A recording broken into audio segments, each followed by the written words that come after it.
Harus semangat dong. Gimana nih lebaran kemarin? Aman ya? Alhamdulillah seru. Oke,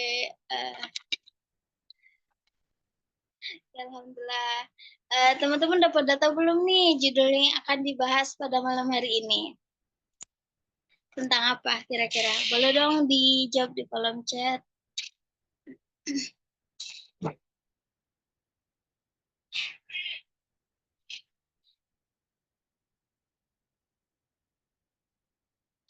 Jadi pada malam hari ini kita akan sharing bareng kakak-kakak tim High Space. Ada Kak Ayu, ada Kak Dita, ada Kak Anita juga.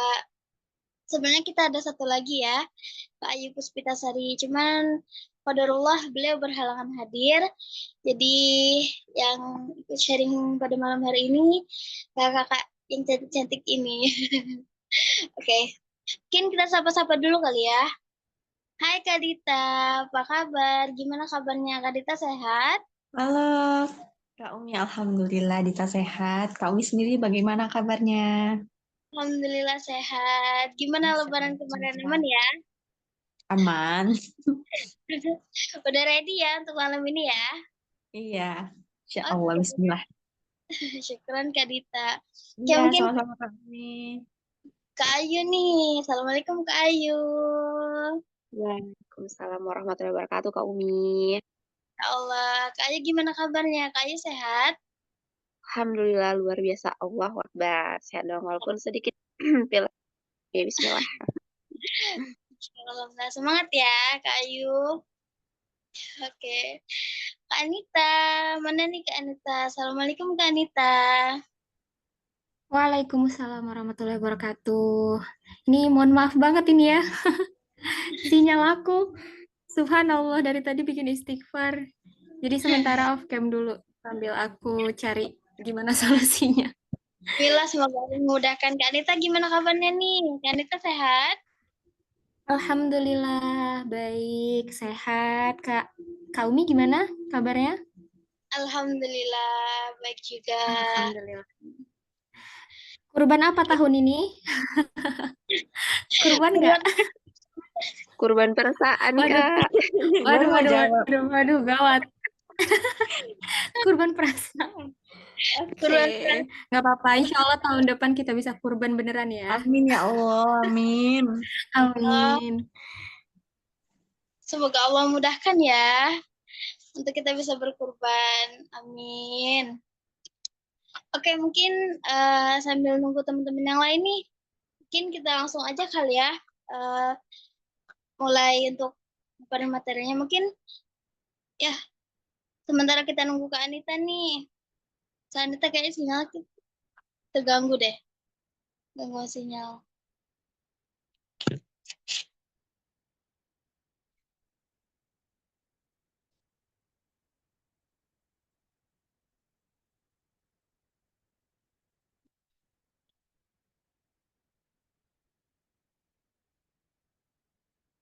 Kak Ayu gimana nih? Ayo dong cerita-cerita. Kita sambil Cerita rame nih. Oh ya, buat teman-teman yang bisa on cam boleh dong di on cam.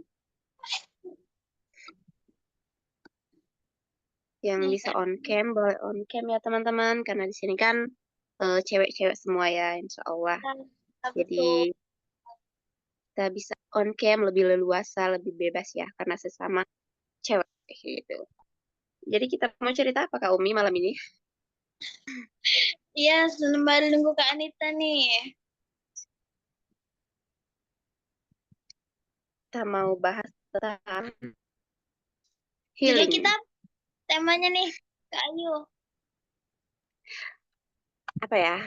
Jangan jauh-jauh ke Bali, pokoknya ke dalam diri, pokoknya itu. Jadi Ini healing kan itu nggak harus jauh ya teman-teman. healing itu nggak harus ke Bali, tapi ke dalam diri. Oke, karena Kak Anitanya udah ada nih, mungkin langsung aja kali ya pada Kak Anita untuk memberikan penjelasan materinya, biar lebih jelaskan lagi tentang tema kita pada malam hari ini. Oke, kepada Kak Anita, waktu dan tempat dipersilakan.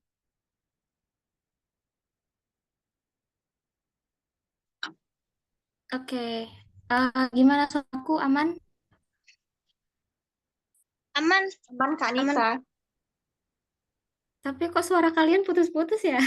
Subhanallah. Ya, bismillah Sinyal ya. kamu. Iya, benar sinyal. Nggak ada lain, nggak ada bukan. Oke, bismillahirrahmanirrahim. Assalamualaikum warahmatullahi wabarakatuh. Teman-teman semuanya, semoga teman-teman semua yang ada di sini ya, Kak Ayu, Kak Umi, Kak Dita, Kak Wahyu, Kak MH Hati, Kak Tasya, Kak Mawar, Kak Nurul, yang ada semua di forum ini, semoga Allah berikan kesehatan. Jika sedang mengalami sebuah kesulitan, semoga Allah permudah. Jika sedang mengalami sebuah kesempitan, semoga Allah lapangkan semuanya. Amin, ya Rabbal Alamin. Oke, tadi udah di-spill ya sama Kak Umi mengenai tema kita pada malam hari ini ya. Bahwa tema kita itu healing nggak harus ke Bali, tapi apa tadi? Ke dalam diri ya. Oke. Jadi mungkin di awal ini ada beberapa hal yang mau aku sampaikan ya teman-teman, bahwa seringkali kita tuh dihadapkan dengan situasi yang sulit gitu ya, yang membuat kita tidak bisa berkata-kata lagi atau gimana nih teman-teman, pernah nggak ngalamin kondisi yang kayak gitu? Coba dong, aku mau ngobrol sama teman-teman. Kita di sini sharing santai aja ya. Boleh banget on mic atau apa tulis di kolom chat gitu. Kira-kira teman-teman pernah nggak sih ngalamin hal yang kayak gitu? Pernah Kak. Pernah ya? Bener-bener yang kita nggak bisa berkata-kata lagi, untuk ngejelasinnya pun kita nggak tahu harus gimana caranya gitu kan ya. Oke. Tapi teman-teman tahu nggak sih kenapa kita bisa ngerasa kayak gitu? Bukan maksud untuk menyalahkan keadaan ya, tapi memang era kita sekarang tuh sangat visual sekali gitu loh, dan penuh dengan tekanan sosial seperti itu. Mulai dari standar kecantikan mungkin, atau pencapaian, sampai ekspektasi dari lingkungan sekitar. Bener nggak nih? Atau aku doang yang ngerasain? Bener Kak Nisa, bener. Relate banget, Masya Allah. Relate banget ya. Iya, Kok benar. seolah-olah kayak hidup orang tuh baik-baik aja deh. Kayak hidup aku sendiri yang semrawut ini gitu. Kurang lebih seperti itulah siasat-siasat, bisikan-bisikan syaitan yang kemudian bermain dengan perasaan kita gitu ya. Nah, tetapi eh, ternyata semua itu ada sebabnya ya. Di tengah semua itu, di tengah hal-hal yang aku sebutin tadi, ekspektasi lingkungan sekitar dan seterusnya, ternyata nggak sedikit loh banyak remaja atau orang-orang dewasa kayak kita. Kita udah remaja atau dewasa? Kita masih Udah. remaja nggak sih? Masih remaja ya? Iyalah, pokoknya masih remaja. Maksa ya. Oke, pokoknya nggak sedikit ternyata remaja atau orang-orang yang udah di kepala dua kayak kita nih sekarang, itu justru melanjutkan hidup, tumbuh dan berkembang dengan keadaan luka batin yang mendalam gitu, tapi nggak terlihat, cuman dia aja yang bisa ngerasain gitu kan. Nggak terlihat sama sekali dari luar gitu ya. Luka batinnya tuh kayak gimana sih? Cara kita menginisiasi kalau kita tuh punya luka batin, yang pertama, kita sering ngerasa kalau diri kita tuh kurang. Kita sering ngerasa diri kita tuh gagal. Kita ngerasa bahkan mungkin nggak pantas untuk dihargain, nggak pantas untuk dicintai. Nah, itu tuh salah satu, bukan salah satu ya, itu beberapa hal-hal yang bisa kita perhatikan dalam diri kita, yang mungkin bisa jadi sinyal bahwa kita tuh punya luka batin yang serius dan perlu pengobatan, perlu healing gitu. Nah, sesuai tema bahwa untuk pemulihan, untuk healing itu nggak harus dimulai dari tempat-tempat yang wah, tempat-tempat yang bisa memanjakan mata dan seterusnya ya. Karena untuk kita yang menjalani frugal living atau mungkin hidup yang lebih minimalis gitu ya, sederhana, kayaknya itu nggak cocok gitu ya. Karena pulang dari traveling nanti duitnya habis malah makin stres gitu. Nah, jadi ada baiknya kita ikhtiar untuk menyembuhkan diri sendiri dulu nih secara mandiri gitu ya. Bisa kok ada beberapa hal, ada beberapa cara yang bisa kita tempuh untuk kita bisa sembuh sendiri dulu sebelum akhirnya mungkin kita datang ke profesional dan seterusnya gitu ya.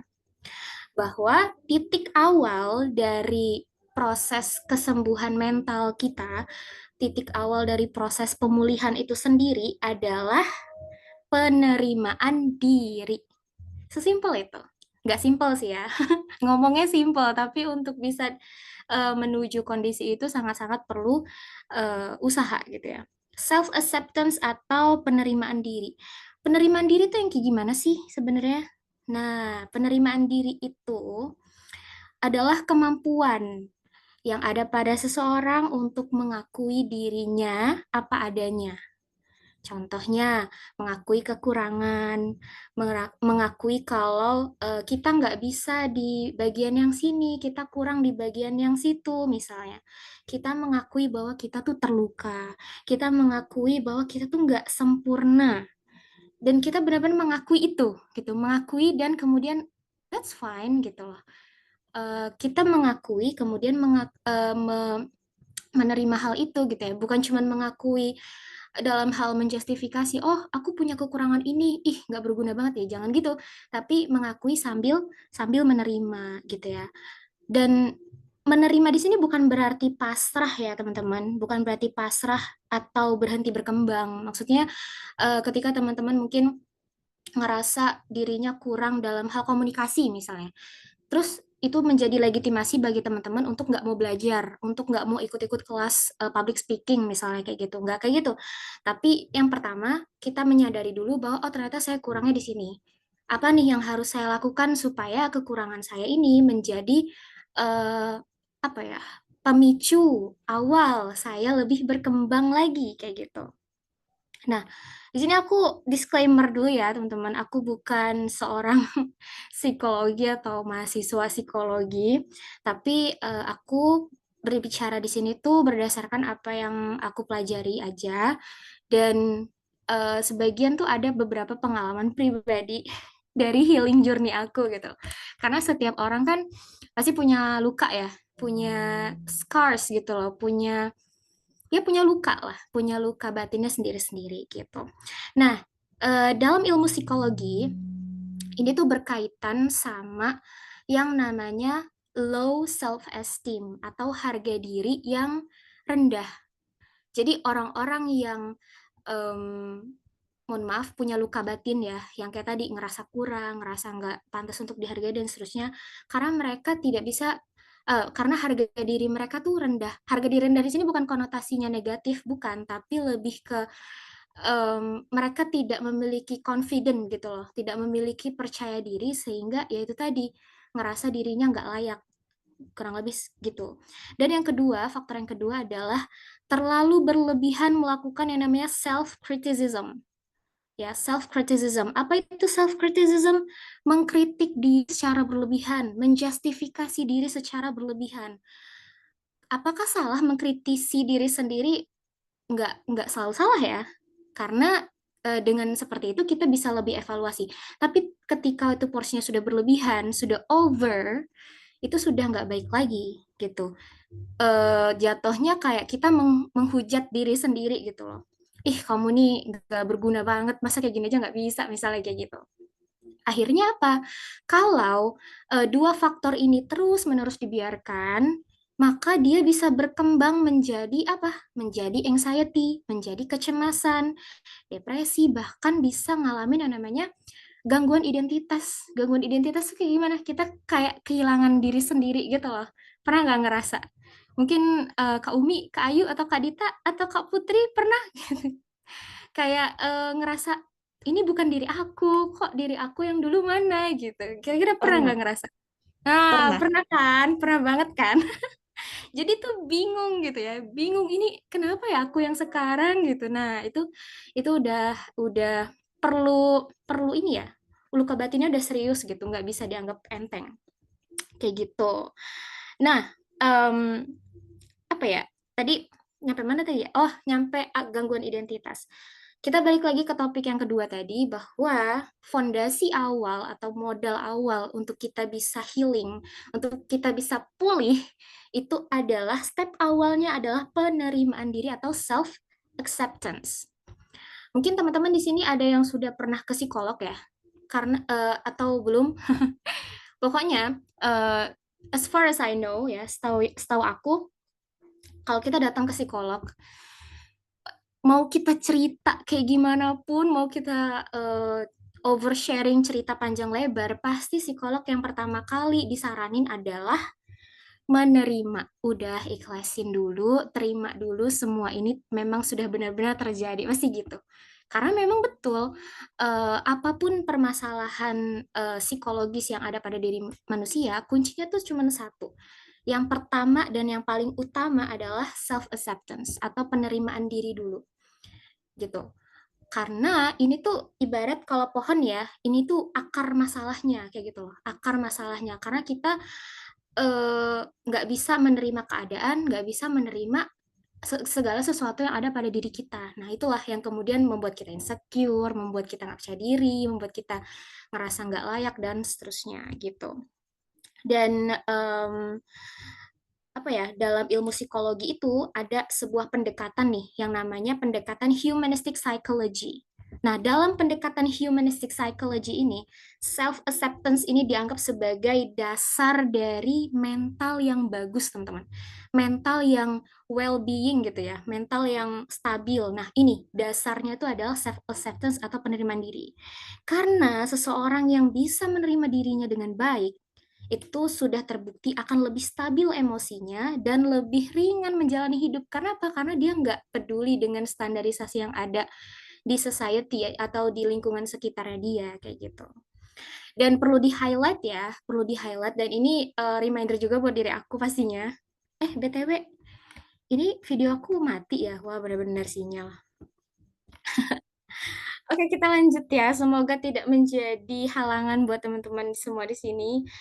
Oke, kita lanjut. Perlu di-highlight ya, perlu kita ingat, perlu kita garis bawahi, perlu kita tebelin bahwa penerimaan diri atau self-acceptance ini sendiri itu bukan hasil ya teman-teman, bukan hasil. Oh, sekarang aku udah bisa nerima diri sendiri, wah aku hebat. Bukan bukan bukan sesuatu yang bisa terjadi secara instan kayak gitu. Tapi penerimaan diri ini adalah merupakan sebuah proses. Artinya, kalau disebut sebagai proses, dia pasti butuh waktu, butuh refleksi, dan yang terpenting kita butuh banget yang namanya compassion terhadap diri sendiri. Compassion itu apa sih? Compassion itu belas kasih ya. Belas kasih kepada diri sendiri. Kita peduli sama diri sendiri gitu loh. Kita sayang sama diri sendiri gitu. Ya, kalau secara teknisnya mungkin kita harus banyak-banyak self affirmation ya, atau mengatakan pada diri sendiri kayak oke, aku belum sempurna, oke, aku nggak bisa di bagian sini, di bagian situ, oke, aku nggak bisa nih untuk jadi seperti ini misalnya, tapi tetap aku layak dihargain. Nah, kayak gitu. Jadi banyak-banyak untuk berkata seperti itu setiap hari, dan ketika kalimat itu sudah tertanam dalam diri kita, yang tadinya kita gerasa gerusuh, yang tadinya kita panikan, yang tadinya kita mudah insecure dan seterusnya, insya Allah tuh akan menjadi lebih tenang gitu loh. Karena self afirmasi ini sendiri tuh sudah terbukti secara ilmiah bisa memperkuat yang namanya resiliensi emosional gitu ya. Resiliensi emosional itu apa sih? Resiliensi emosional itu adalah kemampuan untuk bangkit, untuk bangun ya, untuk berubah, untuk pergi dari tekanan batin dan nggak mudah hancur ketika kita ngerasa gagal, ketika kita mengalami sebuah penolakan dan seterusnya gitu. Jadi kita ya udah stabil aja gitu emosinya ketika kita menemukan sebuah kegagalan. Oh ya udahlah, ini merupakan suatu hal yang biasa gitu. Kayak gitu. Jadi mengenali dan menerima diri, menyadari kekurangan diri itu bukan sebuah dari kelemahan ya, tapi justru itu modal utama kita untuk bisa menjadi lebih baik ke depannya gitu Kak Umi. Oke, Masya Allah. Syukron untuk Kak Anita untuk penjelasannya. Masya Allah banget ya penjelasannya. Oke, mungkin kita lanjut ke Kak Ayu nih. Untuk melanjutkan penjelasannya nih. Boleh pada Kak Ayu. Silakan. Baik, terima kasih Kak Umi untuk waktu dan kesempatannya. Bismillahirrahmanirrahim. Assalamualaikum warahmatullahi wabarakatuh. Alhamdulillah, bersyukur pada Allah yang teman-teman. Kita dipertemukan kembali ya di agenda rutin kita sharing session bersama Girl Space. Sebelumnya Ayu disclaimer dulu, Ayu di sini bukan ahlinya, Ayu di sini bukan si paling paham, Ayu di sini bukan untuk menggurui teman-teman, tapi kita di sini sama-sama belajar kayak gitu. Mungkin ada sedikit insight dari Ayu yang bisa diterima, ambil baiknya, buang buruknya kayak gitu. Terus teman-teman juga kalau punya insight yang lebih kayak gitu, pemahaman, pengalaman, itu bisa kita sharingkan di sini. Karena pengalaman teman-teman itu bisa menjadi pembelajaran bagi kita di sini kayak gitu. Oke, mungkin langsung saja. Bismillah. Dari wa yassirli amri wahlul 'uqdatam min lisani yafqahu qawli. Langsung saja ya teman-teman, bahwa di sini fokus Ayu membahas tentang spiritual healing dan koneksi dengan Allah kayak gitu. Apa sih spiritual healing itu? Gitu. Jadi spiritual healing itu menurut jurnal yang Ayu baca, jadi salah satu proses penyembuhan melalui pendekatan kepada Allah kayak gitu. Entah itu dengan sholat, banyak berdoa, berzikir, dan lain-lain kayak gitu.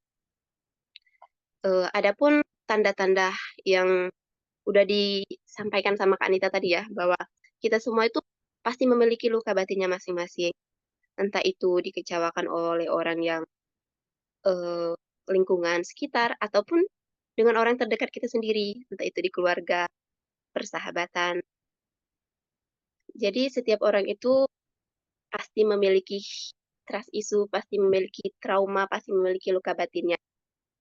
Entah karena dibully, entah karena tak dianggap, dikecewakan, dihianati, apapun itu pasti kita pernah ngalaminnya. Jadi di sini setidaknya ada 5 tanda-tanda seseorang itu butuh spiritual healing. Yang pertama itu saat dia merasa kosong, hampa, atau kehilangan arah hidup. Yang kedua, sulit memaafkan diri sendiri ataupun orang yang menyakitinya. Yang ketiga, hati sering gelisah atau cemas tanpa sebab. Yang keempat itu merasa jauh dari Allah atau lelah secara jiwa. Dan yang terakhir, yang kelima, tidak bisa menikmati hidup walaupun segalanya terlihat baik-baik saja. Jadi teman-teman, saat kita mengalami tanda-tanda di sini, berarti kita tuh butuh yang namanya spiritual healing, butuh yang namanya mendekatkan diri lagi kepada Allah. Ya, yang namanya kita kan hamba ya, jadi kita tuh hamba itu membutuhkan Allah kapanpun, every time kita tuh butuh Allah, teman-teman. Kita tuh nggak bisa berjalan di muka bumi ini tanpa pertolongannya Allah kayak gitu. Jadi jangan jauh-jauh. Oke, mungkin langsung lanjut ya. Untuk contoh praktik spiritual healing itu kan tadi udah Ayu singgung, bisa dari berzikir, berdoa, meditasi, journaling, ataupun mendengarkan podcast yang membangkitkan semangat kita, kayak itu. Atau mendengarkan ayat suci Al-Quran. Kalau Ayu sendiri nih dari pengalaman kali ya,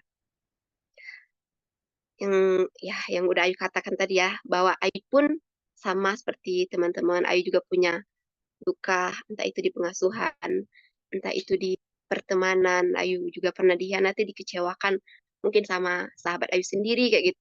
Ayu juga pernah nggak dianggap. Kenapa merek nih? Sorry. Astagfirullah. Jadi saat Ayu ngerasa Ayu nggak dianggap, nggak diterima, guys, sorry, oh my god, emang anaknya cengeng. balik lagi sih, karena tugas kita kan bukan untuk membuat semua orang suka sama kita, bukan membuat semua orang ya menyukai kita, cinta sama kita. Enggak, teman-teman. Tugas kita itu cukup menjadi hamba Allah yang taat, yaitu melakukan apa yang Allah perintahkan dan menjauhi yang apa yang Allah larang. Tahu nggak, teman-teman? Makasih loh teman-teman udah mau belajar sama kita malam ini dengan ikut join Zoom pada malam hari ini. Ini kan salah satu tolabul ilmi ya teman-teman. Walaupun mungkin hanya sedikit insight wawasan yang kami kasih, semoga itu bisa menginspirasi, bisa sama-sama apa ya, sama-sama menjadi pengalaman baru, pelajaran baru bagi kita semua kayak gitu. Di sini kita sama-sama belajar. Oke, balik lagi back to topic. Jadi saat Ayu ngalamin yang namanya nggak dianggap dihianati dan lain-lain tadi, Ayu tuh balik lagi ke menyadarkan diri Ayu. Oke, Ayu nggak apa-apa. Nggak semua orang harus suka sama lo. Nggak semua orang tuh ya bisa memang menerima kita, kekurangan kita. Karena ya tugas kita cukup menjadi hamba Allah yang taat, hamba Allah yang baik. Kita nggak usah apa ya, selagi kita nggak ngecewain, selagi kita nggak ngerugiin mereka, selagi kita nggak berbuat zolim kepada mereka, ya kita nggak bisa membuat mereka untuk suka sama kita. Jadi itu tuh biarlah urusan dia sama Allah, urusan kita ya cukup tetap melakukan kebaikan, tetap berbuat baik kayak gitu. Walaupun ya banyak orang mungkin mencibir, mungkin menganggap kita sok suci dan sebagainya, itu tuh ya nggak apa-apa, itu ujian. Terkadang ujian itu ada dua ya teman-teman, itu bisa menjadi eh, lantaran dosa kita ataupun ingin mengangkat derajat kita. Mungkin kalau Ayu sendiri kalau dikasih ujian kayak gitu langsung muhasabah diri bahwa oke, mungkin ini karena dosa aku yang kemarin kayak gitu. Jadi dengan kita muhasabah diri, dengan kita introspeksi diri, refleksi diri, itu tuh membuat kita banyak-banyak istighfar kayak gitu, banyak-banyak mengingat Allah, minta ampun kayak gitu. Semoga dengan berlalunya ujian ini Allah angkat derajat kita kayak gitu. Allah beri kemudahan untuk melangkahkan kaki di bumi ini untuk melanjutkan aktivitas-aktivitas kita yang lainnya kayak gitu. Karena kan Allah juga mengatakan ya bahwa bersama kesulitan itu ada kemudahan bersama ya, bukan setelah kesulitan, tapi berbarengan. Allah menurunkan ujian ke kita, Allah juga menurunkan kemudahan atau solusi dari masalah-masalah kita itu kayak gitu teman-teman. Selanjutnya, terus juga mungkin ini juga dalam Quran surat Ghafir ayat ke-60 bahwa berdoalah kepadaku, niscaya akan kuperkenankan bagimu. Jadi kalau kita dizolimi, kalau kita nggak ngelakuin kesalahan, orang menzolimi kita, menyakiti kita, ya udah kita berdoa sama Allah untuk kebaikan kita dan kebaikan mereka kayak gitu teman-teman. Jangan mendoakan keburukan ya, itu nggak boleh. Jadi berdoa yang baik-baik terhadap diri kita pun kepada mereka. Lanjut untuk manfaat spiritual healing. Setidaknya juga ada 5 ya. Yang pertama itu menenangkan hati dan pikiran yang gelisah. Yang kedua, menyembuhkan luka batin dan trauma masa lalu. Yang ketiga, membantu melepaskan rasa bersalah, kecewa, atau marah. Yang keempat, memberi arah dan makna dalam hidup. Dan yang terakhir, yang kelima, yaitu membuat jiwa terasa lebih ringan dan damai. Oke, mungkin Kak Umi sharing untuk malam hari ini. Terima kasih. Masya Allah. Terima kasih Kak Ayu untuk penjelasannya. Semoga teman-teman bisa paham ya dengan penjelasan-penjelasan kakaknya. Oke, mungkin selanjutnya kepada Kak Dita nih untuk melanjutkan menyampaikan penjelasannya nih materinya. Boleh silakan Kak Dita. Baik, terima kasih Kak Umi. Bismillahirrahmanirrahim. Baik teman-teman, langsung kita lanjutin aja ya. Ini kita akan membahas tentang memaafkan, melepaskan, dan bertumbuh. Jadi membahas tentang memaafkan ya. Ya Allah, kalau mau memaafkan tuh rasanya nyesek banget ya, tapi bismillah. Jadi gini teman-teman ya, memaafkan itu memang nggak mudah. Apalagi kalau misalnya kita dihianati sama orang yang udah kita anggap sebagai saudara sendiri gitu ya. Karena Dita pernah juga sama mengalami seperti Kak Ayu. Boleh cerita sedikit kali ya, biar bisa menjadi pengalaman buat kalian semua. Jadi waktu SMA itu, Dita pernah dimusuhin sama satu circle angkatan ekstrakurikuler Dita. Jadi Dita tuh bener-bener dimusuhin gara-gara permasalahannya sama satu orang. Jadi gara-gara permasalahan itu tuh satu angkatan ekstrakurikuler Dita tuh musuhin Dita gitu loh.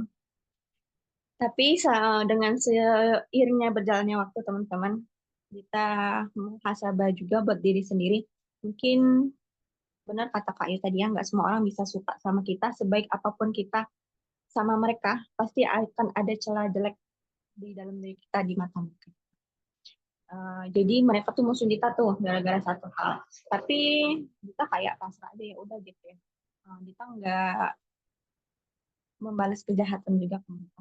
Tapi pada saat ada masalah yang kayak gitu, Dita tuh selalu minta petunjuk sama Allah. Ya Allah, kalau memang misalnya Dita salah, tolong kasih petunjuk gitu. Dita udah ikhlas. Kalau memang misalnya mereka mau benci sama Dita, ya udah gitu, nggak masalah. Tapi tolong kasih petunjuk gitu. Kalau memang misalnya Dita salah, Dita minta maaf sama mereka. Tapi kalau memang misalnya Dita yang nggak salah, tolong kasih petunjuk gitu. Yang mana yang benar, yang mana salah. Alhamdulillah teman-teman, seiring berjalannya waktu itu, akhirnya kebuka satu persatu bahwa mereka mengakui kalau mereka itu salah dan itu tuh hasutan satu orang. Jadi gara-gara hasutan satu orang itu ngebuat mereka tuh jadi ngebenci kita. Tapi alhamdulillah Dita udah bisa memaafkan mereka semua. Dan teman-teman, pahala memaafkan itu ternyata gede banget ya. Di saat kita bisa memaafkan kesalahan orang lain, di situ Allah tuh bakalan membuka pintu ampunan juga untuk kita. Jadi kalau misalnya kalian selalu disakitin sama seseorang, jangan pernah takut untuk memaafkan mereka. Maafin aja kesalahan mereka. Sekecil dan sebesar apapun kesalahan mereka, maafin. Karena dengan kita bisa memaafkan kesalahan orang lain itu, bisa membuat hati kita jadi lebih tenang, lebih damai gitu. Jadi kita tuh nggak ngerasa ada dendam sama siapapun. Jadi Dita tuh selalu menanamkan di dalam diri Dita, sejahat apapun orang-orang ke Dita, Dita bakalan tetap usahain buat maafin mereka kalau mereka ngelakuin kesalahan. Karena gini teman-teman, kita kan manusia biasa gitu ya, pasti kita tuh nggak luput dari namanya kesalahan gitu ya. Pasti kita tuh mungkin nggak nyadar dengan secara tidak nyadar itu melukai hati mereka mungkin ya, atau dengan secara sengaja kita menyakitin hati mereka, kita kan nggak tahu. Jadi kalau misalnya ada yang nyakitin kalian, usahain untuk sama memaafkan. Karena gini, Allah aja memaafkan hamba-hambanya ya. Masa kita nggak bisa mau memaafkan sesama manusia gitu. Jadi kalau misalnya kita udah bisa memaafkan mereka, hati kita tuh jadi tenang teman-teman. Sejahat apapun mereka, kalau misalnya kita sudah bisa memaafkan kesalahan mereka, pasti kita itu bisa tenang. Benar, pasti pernah ada yang ngerasain kan? Jadi dari memaafkan ini, itu kita bisa bermanfaat juga untuk diri kita sendiri gitu. Bukan untuk orang lain, tapi untuk diri kita sendiri. Karena kalau misalnya ada orang yang melakukan kesalahan sama kita, terus kita punya dendam sama orang yang buat salah sama kita, itu buat kita tuh jadi nggak tenang hidupnya, kayak ngerasa bersalah gitu sama orang itu. Jadi sebisa mungkin kalau misalnya ada orang yang jahat sama kalian, kalian harus bisa maafin ya teman-teman. Sejahat apapun mereka, kita harus bisa baik sama mereka. Jadi kalau misalnya ada orang yang jahat sama kita, jangan dibalas dengan kejahatan, tapi balas sama mereka dengan kebaikan agar pintu hati mereka itu kebuka. Nah, lanjut melepaskan ya. Tadi kan kita belajar tentang memaafkan. Jadi kalau misalnya kita sudah bisa memaafkan kesalahan orang lain itu, insya Allah kita tuh bisa melepaskan orang-orang yang toksik di dalam hidup kita. Mungkin kita pernah ya kali ketemu sama temen yang kerjaannya ngomong toksik, suka gibahin orang, ngomong kejelekan orang lain gitu ya teman-teman. Mungkin muhasabah juga untuk diri aku sendiri, mungkin aku juga masih suka kayak gitu ya. Namanya juga kita manusia, berproses itu memang benar-benar sulit ya, apalagi kalau misalnya di lingkungan kita itu tidak ada orang yang mau bisa diajak untuk berubah bersama-sama kita. Jadi kalau misalnya kita bisa melepaskan orang-orang toksik di dalam kehidupan kita ya, insya Allah Allah tuh bakal menghadirkan orang-orang baik di dalam kehidupan kita. Jadi setelah kejadian Dita waktu dimusuhin sama teman-teman waktu SMA teman-teman, itu Dita alhamdulillah banget, Masya Allah ya. Mungkin berkat sabar juga, Allah tuh mendatangkan orang-orang yang sangat Masya Allah. Gitu. Kita ketemu teman yang eh, sangat amat baik, kita bisa apa tuh diajak kajian bareng sama mereka, diajak untuk selalu muhasabah diri gitu ya. Jadi di saat kita bisa melepaskan orang-orang yang toksik dalam kehidupan kita, Allah itu bakal menghadirkan orang-orang yang Masya Allah banget di dalam kehidupan kita. Jadi kalau misalnya ada teman-teman yang toksik gitu di dalam kehidupan kita, nggak apa-apa, teman-teman lepasin aja. Nanti Allah bakalan datengin orang-orang yang lebih lagi dari mereka gitu. Karena itu pengalaman pribadi kita, setiap kali kita ditemukan sama orang-orang yang nggak baik gitu, Allah tuh pasti selalu mempertemukan orang-orang yang lebih baik lagi dari mereka gitu. Kayak, oh ya Allah, aku tahu mungkin kemarin ditemuin sama mereka, engkau pengen ngasih aku teman yang lebih lagi dari mereka gitu. Karena setiap apapun yang sudah Allah tetapkan kepada kita teman-teman itu nggak bisa kita ganggu juga. Jadi apapun yang udah terjadi itu nggak bisa pernah melewatkan kita. Jadi kalau misalnya sudah ada orang yang datang kepada kita, cuma aja gitu, mau dia baik atau enggak. Tapi kalau misalnya sudah Allah jauhkan, udah lepasin aja, jangan ditahan-tahan lagi. Karena kalau misalnya kita tahan itu menyiksa diri kita sendiri.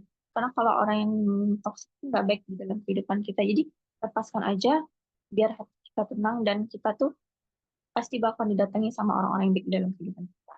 Gitu. Lanjut ya sekarang ke bertumbuh. Agak banyak maaf ya.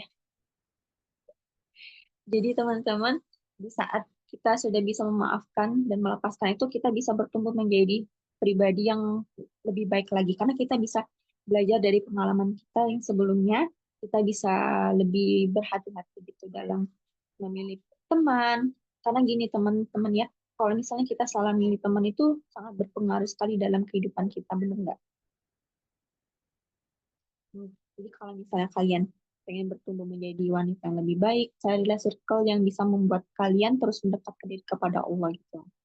Karena itu memang benar-benar sangat berpengaruh dalam kehidupan kita teman-teman. Jadi kalau misalnya kita lagi ngerasa nggak baik-baik aja tuh, kita bisa punya teman yang bisa diajak buat, yuk kita besok majelis yuk, aku lagi ngerasa nggak baik-baik aja nih, aku butuh healingnya tapi ke majelis gitu teman-teman. Kan sekarang tuh susah loh nyari teman-teman yang bisa diajak untuk majelis bareng gitu kan, diajak buat ikut kajian segala macam itu udah jarang banget kan. Dan misalnya kalian udah dapet temen yang kayak gitu, tolong dipertahanin. Karena kalau kita ingin bertumbuh untuk mendekatkan diri lebih lagi kepada Allah itu, kita harus bisa mencari circle yang baik gitu. Cari circle yang benar-benar bisa membuat kita itu lebih dekat sama Allah agar kita bisa bertumbuh menjadi lebih baik. Karena kalau kita ingin bertumbuh lebih baik tapi circle kita nggak mendukung ya percuma aja. Jadi kayak sia-sia gitu loh. Jadi benar-benar harus cari teman-teman yang support chemistry gitu, Kak Umi. Tapi ini masih lanjut lagi pembahasannya yang Dita ya, karena kan Kak Ayul nggak hadir, jadi materi Kak Ayul itu Dita yang sharingin. Lanjut untuk sharing selanjutnya itu self love dan mental wellness ala muslimah teman-teman ya. Jadi untuk self love ini adalah pendekatan yang membandingkan konsep mencintai diri sendiri teman-teman. Jadi kita itu wajib mencintai diri kita sendiri. Jadi kalau misalnya kita ada kekurangan itu harus kita terima gitu. Karena kekurangan yang kita miliki itu kalau misalnya kita bisa kita terima itu bakal menjadi sebuah kelebihan dalam diri kita. Karena kebanyakan anak-anak zaman sekarang ya kalau misalnya ada kekurangan tuh ngerasa insecure, ngerasa kalah deh sama mereka gitu, ngerasa lebih mundur dari mereka. Padahal kan kalau misalnya kita bisa bersyukur dengan apa yang sudah Allah kasih gitu ya, sebenarnya kita bisa mencintai diri kita sendiri. Karena gini, Allah itu menciptakan kita dengan sebaik-baiknya manusia. Jadi untuk apa kita insecure gitu? Benar kan? Jadi teman-teman, sebisa mungkin kalian cintai diri kalian sendiri, karena kekurangan kalian itu bisa menjadi kelebihan dalam diri kalian. Misal nih Kak Umi merasa insecure, ih orang itu cantik banget, ih orang itu pintar yang ngaji. Padahal teman-teman ya, semua perempuan itu cantik dengan versinya masing-masing loh. Karena gini, kalau kita cantik cuman wajahnya aja itu kayak percuma gitu ya. Karena sekarang itu yang dilihat itu cantik hatinya, cantik akhlaknya. Karena kalau cuman cantik wajahnya aja itu kayak percuma aja gitu, akan sia-sia. Jadi kita harus bisa cantik luar dalam, jadi inner beauty gitu, Masya Allah. Jadi kita tuh harus bisa menerima segala kekurangan diri dan jangan membandingkan diri kita sama orang lain teman-teman, karena kalau kita selalu membandingkan diri kita sama orang lain itu pasti bakalan selalu ngerasa kurang gitu. Bener kan? Coba kalau misalnya kita selalu bersyukur dengan apa yang kita punya, pasti kita bakalan fokus untuk lebih menggali apa sih kemampuan yang ada di dalam diri aku tuh sebenarnya, daripada kita membandingkan diri kita sama orang lain kan nggak akan ada habisnya gitu. Bener kan? Jadi sebisa mungkin kita itu harus bisa menerima dengan baik kelebihan dan kekurangan kita, teman-teman. Walaupun Dita sendiri aja masih ngerasa suka insecure ya, kadang apalagi kalau misalnya ngeliat cewek-cewek itu yang akhlaknya Masya Allah, ilmu agamanya tuh kayak bener-bener, ya Allah, kayak, ah, apalagi kalau misalnya dia tuh kuliahnya di Kairo Mesir atau di Tarim gitu ya, bener-bener insecure, tapi ya udah gitu. Kalau misalnya kita selalu insecure, gimana kita mau mengevaluasi diri kita sendiri ya kan? Kalau misalnya selalu membandingkan diri kita sama orang lain gitu. Terus kita harus bisa menghargai potensi dan talenta yang kita punya ya teman-teman. Jadi kalau misalnya kita punya talenta nih, misal Kak Umi punya talentanya nari, ya udah dalemin aja apa yang Kak Umi punya. Nanti kalau misalnya potensi atau talenta itu udah Kak Umi dalami, Kak Umi bisa mencoba hal-hal yang lain gitu. Jadi kita tuh selalu menggali kelebihan-kelebihan kita yang lain juga. Jadi kita nggak berpatok sama kekurangan di dalam diri kita aja gitu. Sebenarnya kalau misalnya kita bisa mensyukuri apapun yang udah Allah kasih itu sebenarnya kita tuh banyak banget teman-teman kelebihannya. Allah itu menciptakan kita itu kan sebaik-baiknya manusia. Jadi kita nggak perlu insecure dong. Allah aja menciptakan kita sebaik-baiknya manusia. Jadi ngapain kita insecure sama diri kita sendiri ya kan? Sedangkan yang menciptakan kita aja bilang kamu itu sebaik-baiknya manusia. Jadi kita nggak perlu insecure lagi dengan apapun kekurangan yang kita punya. Mau muka kita maaf ya, mau muka kita jerawatan, mau hidung kita mancung, pesek, alis kita tebel tipis itu syukurin aja karena Allah udah menciptakan kita sebaik mungkin teman-teman. Intinya kalau kita selalu membandingkan diri kita sama orang lain itu nggak akan ada habisnya. Jadi intinya kita tuh harus selalu mengevaluasi diri kita agar kita bisa mencintai diri kita sendiri gitu teman-teman. Terus juga kita harus bisa menghargai perbedaan juga terhadap orang lain ya. Karena kan self love ini juga salah satu cara kita menghargai diri sendiri dan juga orang lain. Jadi kalau misalnya kita udah bisa menghargai diri sendiri, kita harus bisa menghargai orang lain juga agar misalnya nih ketemu sama orang, kok kamu sekarang gini banget sih? Kok jadi kurusan? Jangan ya teman-teman kalau misalnya ketemu sama orang kayak gitu. Kita harus bisa menghargai orang juga. Biar orang itu nggak ngerasa insecure kalau misalnya ketemu sama kita gitu. Kurang lebih kayak gitu ya teman-teman. Kalau misalnya ada yang mau di-sharing nih atau ada tambahan nggak apa-apa teman-teman karena kita di sini sama-sama belajar. Terima kasih.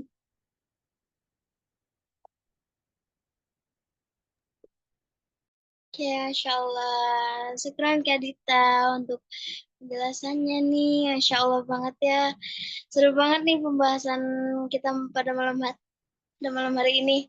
Oke nih, mungkin buat teman-teman yang lain yang mau bertanya boleh banget ya. Open mic, ataupun kalau mau bertanya lewat kolom chat pun boleh. Raise hand ya juga boleh. Oke, mungkin sementara kita tunggu teman-teman yang mau nanya nih. Ada satu pertanyaan nih yang pengen bertanya ini ke teman-teman nih. Pertanyaan titipan sih ini sebenarnya. Oke, jadi kan bagaimana cara kita menerima kekurangan diri kita tanpa merasa rendah atau kehilangan semangat. Karena kan terkadang kita perempuan itu seringkali merasa insecure, nah sama kayak Kak Dita tadi bilang nih. Seringkali kita merasakan insecure karena kekurangan yang ada di diri kita. Boleh silakan kakak siapa dulu nih yang mau menjawab? Boleh Dita dulu kali ya, Boleh silakan. insecure. Baik teman-teman. Jadi yang Dita jelasin tadi ya, kalau misalnya kita selalu insecure itu nggak akan ada habisnya. Jadi kalau kalian ngerasa lagi insecure tuh kayak bersyukur aja gitu loh teman-teman. Ingat, Allah itu menciptakan kita sebaik-baiknya manusia. Memang mungkin sebagai manusia biasa pasti kita tuh bakal ngerasa insecure kali ya. Namanya kita manusia biasa nggak masalah. Tapi kalau misalnya kita terus-terusan ngerasa insecure, itu nggak akan ada habisnya. Pasti kita bakal nge-stuck sama kekurangan di dalam diri kita. Tanpa kita mengevaluasi apa sih sebenarnya kelebihan yang ada di dalam diri aku. Akhirnya kalian itu jadi takut untuk mencoba hal-hal baru karena ketakutan di dalam diri kalian karena insecure tadi. Kalau misalnya kalian udah berpikir, aku bisa, aku nggak boleh insecure, karena aku yakin aku bisa mencoba hal baru, pasti kan kalian berani mencoba hal baru. Kalau misalnya kalian insecure terus, kalian pasti nggak bisa mencoba hal baru. Jadi intinya, eh, buang rasa insecure kalian, dan selalu ingat kata-kata Allah aja bilang, aku menciptakan kalian sebaik-baiknya manusia agar kita itu nggak selalu insecure. Itu aja sih Kak Umi. Terima kasih.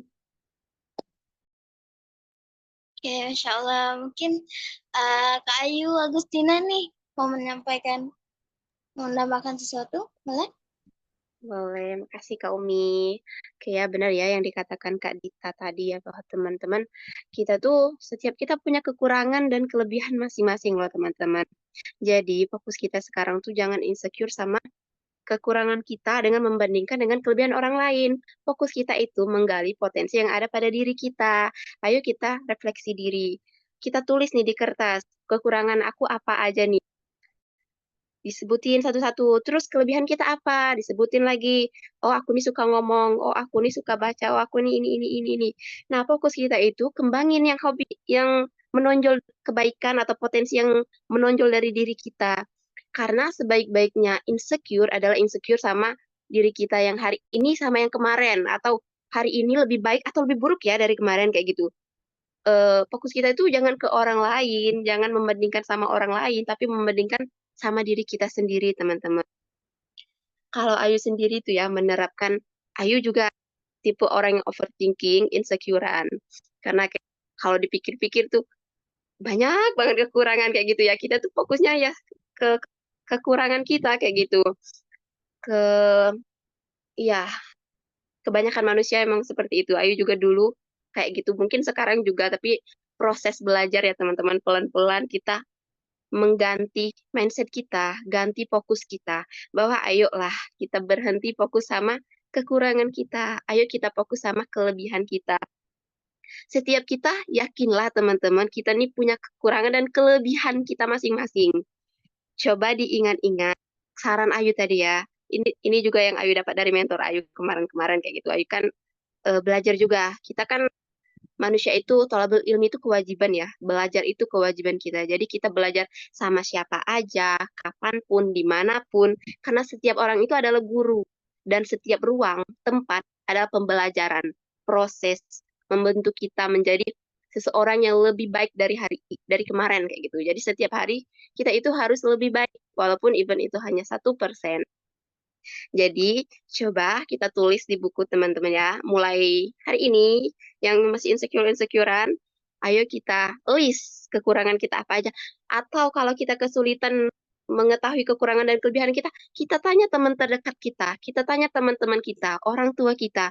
Karena yang lebih tahu tentang kita, terkadang kita tuh memang kayak apa ya, buta sama kelebihan dan kekurangan, enggak, buta sama kelebihan, sama kekurangan kita tuh kayak, wow, jelas banget, terang banget kayak gitu. Sama kelebihan kita tuh kadang nggak nampak kayak gitu. Jadi saran Ayu, coba teman-teman tanya sama teman terdekat teman.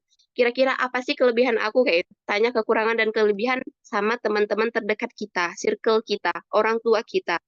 Atau kalau punya guru-guru kita kayak gitu. Menurut Ibu, apa sih potensi yang Ayu miliki, kekurangan dan kelebihan Ayu apa? Nanti dikasih taunya, oh Ayu itu terlalu cerewet, terlalu banyak ngomong, ini. Misalnya, terus kelebihan Ayu itu pede, ini, misalnya. Oh, ternyata ini. Jadi, dengan kita bisa membandingkan kekurangan dan kelebihan kita bisa meminimalisir kekurangan kita, atau mungkin menghilangkan butuh waktu. Mungkin bisa kita hilangkan, tapi kita bisa minimalisir kayak gitu. Terlalu cerewet misalnya nggak baik nih, oke mulai dari besok aku akan belajar untuk lebih kalem kayak gitu. Terus misalnya apa, kelebihan kita ini suka baca dan lain-lain, ya kita tingkatin kayak gitu. Hobi kita, kepedean kita itu ya kita manfaatin. Ada event apa kita ikut, lomba misalnya public speaking, lomba apa, atau pengembangan seminar-seminar tentang public speaking, ya kita kembangin potensi kita di situ teman-teman.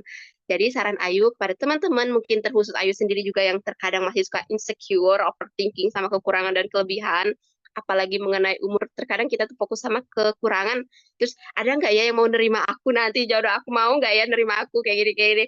Oke, ayo kita ganti, mulai malam ini kita ganti fokus kita teman-teman, kita ganti ke kelebihan kita. Kalau kita belum mengetahui kelebihan kita, ayo kita tanya sama orang-orang terdekat kita. Oke, mungkin itu Kak Umi, semangat untuk teman-teman semua.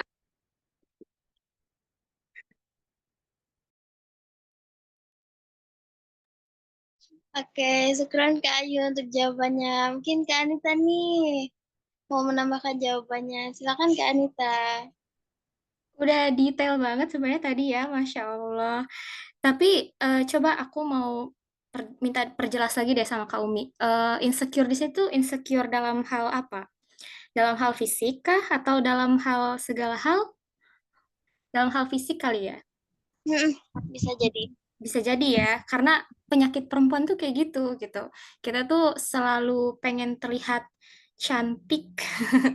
Itu wajar teman-teman ya, tapi kadang tuh apa ya, kita lebih tidak bisa mengontrol diri, perasaan diri terhadap standar-standar yang ada gitu. Padahal sebenarnya aku setuju sih sama Kak Dita tadi, kita tuh bisa cantik dengan cara kita sendiri. Dan sebenarnya ketika ini pembahasannya kalau seandainya insecurity di sini tuh dalam hal fisik. Karena kan insecurity tuh banyak ya. Tapi kalau dalam hal fisik, semisal kita insecure, sebenarnya bukan karena kita nggak cantik, teman-teman. Tapi berhubung kebetulan kita nggak termasuk daripada standar kecantikan yang ada. Berarti kan kita cantiknya apa? Unik dong. Rare beauty ya. Kita unik, kita langka gitu kecantikannya gitu. Masa mau samaan sama yang lain gitu kan ya. Nah, ngomongin tentang insecurity soal fisik ya. Sebenarnya di Al-Quran tuh udah jelas banget loh teman-teman. Kayak misal tadi udah di-mention tuh sama Kak Dita. Di Quran Surat At-Tin ya, ayat 4. Kata Allah, kami ciptakan manusia tuh dengan sebaik-baiknya bentuk. Nah, sebaik-baiknya bentuk di sini tuh bukan hanya secara visual, tapi secara fungsional juga gitu. Misal, kok kulit aku tuh tan skin ya gitu. Kan aku pengen kulit putih glowing kayak ubin masjid misalnya gitu kan. Padahal sebenarnya em, kulit kita perempuan Indonesia ini kenapa tan skin ya karena sesuai dengan iklimnya gitu ya. Sesuai dengan iklimnya. Karena kulit kita yang tan skin ini berarti dia mengandung banyak zat melanin namanya. Yang dimana zat melanin itu sendiri fungsinya untuk melindungi jaringan-jaringan kulit kita dari jahatnya sinar UV. Nah, jadi Allah tuh nyiptain kulit manusia tuh sudah beserta dengan sunblock-sunblocknya gitu kan ya. Tapi jangan sampai abis ini kita nggak pakai sunscreen ya, bahaya. Tetap pakai, tapi luar biasanya Allah gitu. Itu baru baru kita mention satu satu hal aja tuh udah semasya Allah itu gitu kan. Belum lagi ada juga tuh di Quran surat Al-Isra ayat 70 ya kalau nggak salah itu potongan ayatnya bunyinya gini. Kami lebihkan mereka di atas banyak makhluk yang kami ciptakan dengan kelebihan yang sempurna tuh. Mereka tuh di sini merefer ke anak cucu Adam, berarti kan kita kan, berarti manusia gitu. Jadi kita itu kalau kita mempergunakan kelebihan akal yang Allah titipkan, kita tuh adalah makhluk yang paling keren di muka bumi ini gitu. Tergantung kita mau terus-terusan insecure dan stuck di situ atau justru kita mengevaluasi semua kelemahan kita dan kemudian kita pilih-pilih tuh. Kalau ada kelemahan yang bisa dirubah, oke, let's go gitu kan. Kita improve diri kita untuk menjadi sesuatu yang lebih baik lagi. Tapi kalau itu sifatnya mutlak dan nggak bisa diubah atau mungkin bisa diubah tapi memaksa gitu ya, ya udah kita disitulah ranah kita untuk self acceptance tadi gitu. Jadi kita tuh keren banget ya, gak usah insecure teman-teman. Nah, untuk kemudian bisa kita tidak ngerasa insecure itu tadi sudah dimention juga tuh kan sama Kak Ayu.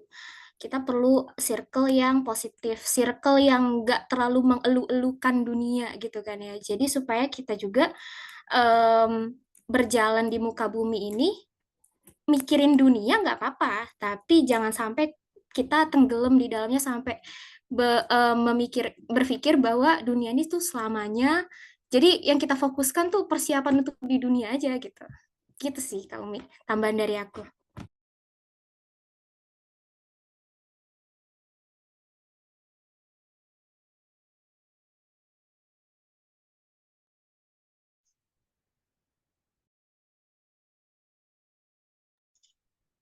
Ya, Masya Allah. Syukron. Kak Anita, Kak Dita, sama Kak Ayu untuk jawabannya nih. Buat teman-teman yang lain ada yang mau bertanya nggak nih? Boleh dong kalau ini di raise hand kalau mau bertanya. Ataupun mau bertanya kolom chat juga boleh.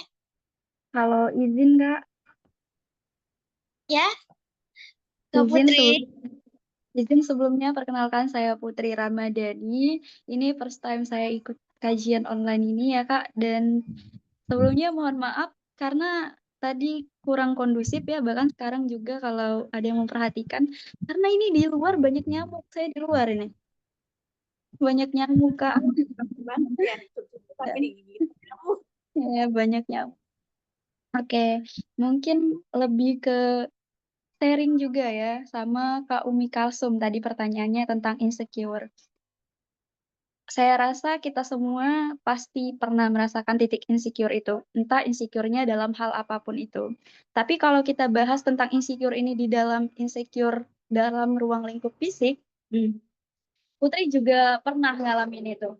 Dulu Putri insecure-nya parah banget, Kak. Bener-bener insecure gara-gara fisik. Karena hidung Putri itu pesek. Ya, pesek.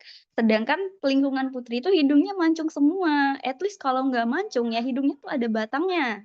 Nah, kalau Putri ini Putri ngerasa nggak ada. Jadi, sedangkan ini nggak akan bisa diubah menurut saya.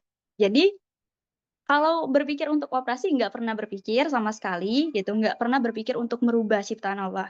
Jadi kayak ngerasa ini nggak bisa diubah, berarti selamanya aku seperti ini gitu. Namun pada akhirnya sadar, seperti yang Kak Anissa tadi sampaikan. Ternyata kenapa aku ingin hidung mancung? Karena aku mengikuti standar kecantikan yang ditetapkan oleh lingkungan. Harus cantik kalau hidung cantik, kalau hidungnya mancung, kalau putih, kalau tinggi dan sebagainya. Nah, setelah aku sadari, aku ini bukan nggak cantik, tapi kurang bersyukur. Nah, aku ngelihat juga, Kak, nanti tadi kan pernah ngebahas juga tentang bagaimana kita membangkitkan motivasi dari tontonan-tontonan yang mengedukasi kita, yang mengingatkan kita kembali untuk termotivasi. Nah, jadi singkat cerita tuh aku ngelihat orang-orang hebat di luar sana yang mungkin secara fisik nggak mengikuti standar kecantikan di lingkungan ini. Tapi karena ngelihat value yang ada di dalam diri mereka, Kak, mereka jadi keren, nggak fokus lagi sama fisik mereka, tapi fokus pada apa yang ada di dalam diri mereka. Saat itu aku punya motivasi. Daripada aku insecure pada hal-hal yang nggak bisa aku ubah, lebih baik aku fokus pada apa yang bisa aku ubah, bisa aku upayakan, bisa aku improve di dalam diri aku. Jadi, pada akhirnya aku punya kesimpulan bahwa kita tuh punya dua pilihan. Mau terus terjebak pada hal-hal yang tidak bisa kita ubah dan menyalahkan keadaan, atau kita mencoba melihat peluang pada apa yang masih bisa kita upayakan. Jadi stop insecure sama fisik kita usahain aja fokus upgrade diri pada nilai-nilai dalam diri kita. Percaya deh, mau kayak gimana pun kita, kalau kita tuh punya nilai, orang tuh akan ngelihat kita beda. Itu aja sih Kak, mohon maaf ya Kak kalau ada yang salah. Ini sekedar sharing aja. Terima kasih semuanya. Masya Allah, keren banget, Put. Semangat. Kamu Banget. Masya Allah, keren. Udah sampai di titik kayak apa ya, kekurangan kita tuh bisa jadi motivasi untuk upgrade skill, upgrade diri, itu keren banget pun. Sama sih. Ayu juga dulu kan sama kita pesek pun. Mana orang, iya lingkungan Ayu itu orangnya mancung-mancung, tinggi-tinggi, Ayu pendek, pesek. Jadi kayak, oh my God, aku kayaknya nggak cantik di antara orang-orang cantik kayak gitu.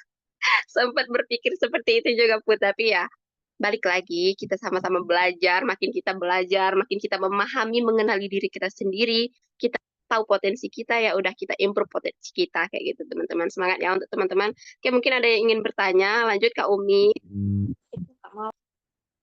Oke, ini ada Kak Mawar nih yang raise hand. Kak Mawar bisa open mic? Bisa Kak Umi. Oke, silakan. Assalamualaikumnya, sebelumnya, Assalamualaikum kakak-kakak semuanya. Waalaikumsalam Kak Mawar. Banget suaranya. Suaranya jelas? Jelas Kak, jelas. Alhamdulillah. Sebelumnya makasih ke Kak Ayu, Kak Anita, dan Kak Dita juga, sekalian juga Kak Umi, karena kakak-kakak udah menyampaikan materi yang Masya Allah dari awal aku nyimak sampai akhir pembahasan dengan ceritanya masing-masing. Dan aku kayak punya pertanyaan untuk kakak-kakak semua. Tadi untuk meningkatkan kepercayaan diri itu udah banyak dalil-dalil yang disampaikan kan ya. Namun yang ingin aku tanyakan, gimana cara kakak-kakak semua untuk meningkatkan kepercayaan diri dari insecure itu? Itu ya judul. Makasih.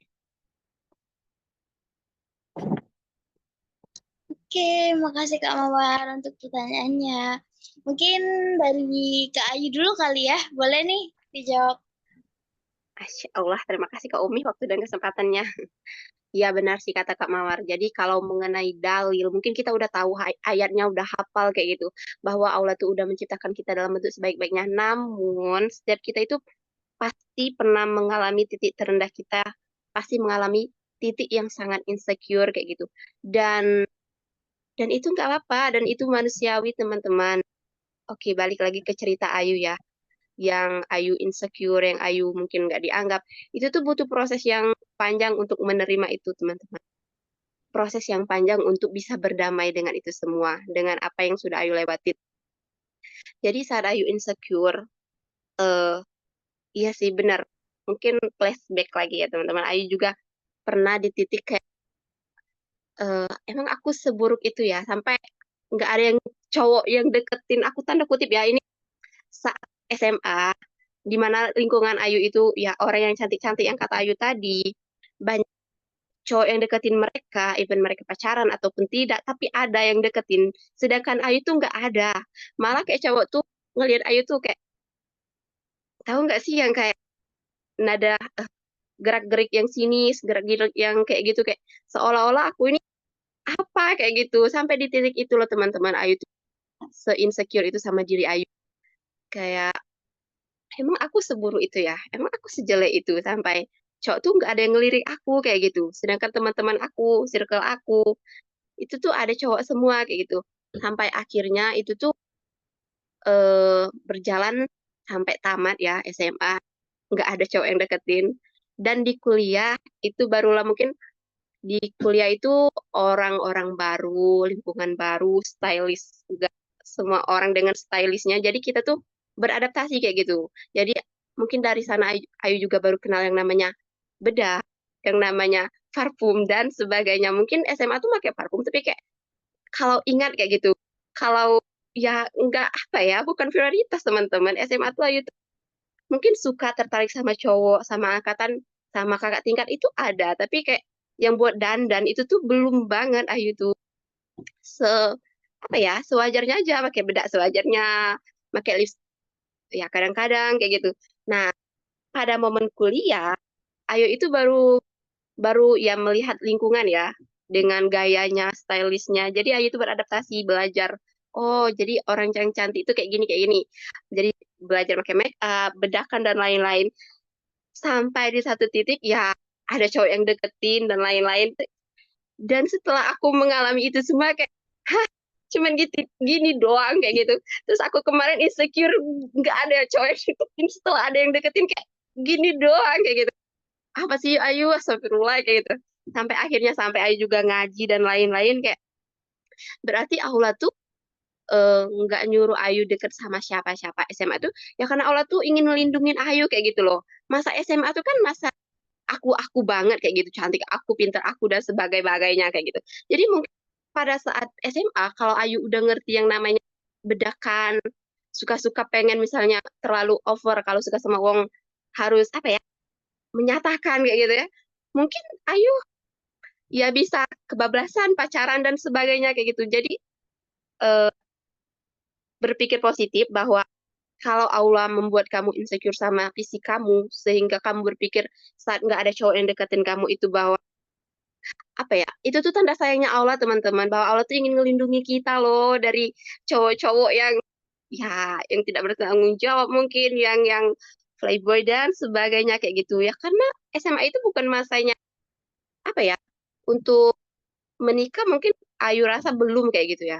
Itu tuh masa-masanya kita lagi menggebu-gebu kayak gitu. Jadi kalau kita ngikutin arus, ngikutin standar orang-orang kayak gitu, ya kita akan terbawa arus. Jadi teman-teman, oke nggak apa-apa insecure sama fisik kita.